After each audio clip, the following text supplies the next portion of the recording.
শুরু হচ্ছে জিলহজ মাস। জিলহজ মাসের প্রথম দশকের অত্যন্ত গুরুত্বপূর্ণ 10টি ইবাদত হলো, 1 নাম্বার অধিক পরিমাণে আল্লাহ সুবহানাহু ওয়া তাআলা যিকির করুন।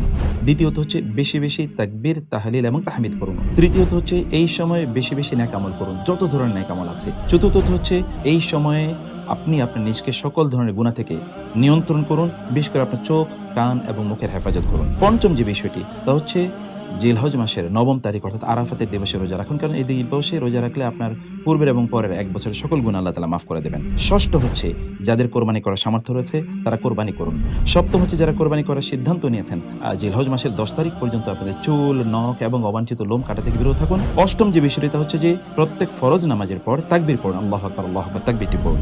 নবম বিষয় হচ্ছে যাদের সামর্থ্য রয়েছে তারা হজ করুন। এবং দশমত হচ্ছে যারা কোরবানি করবেন, কোরবানির গোশতগুলো 3টি ভাগ করে, একটি ভাগ নিজের জন্য, আর একটি ভাগ আত্মীয়স্বজন এবং একটি ভাগ গরিব দুঃখীদের মাঝে বন্টন করে দিন।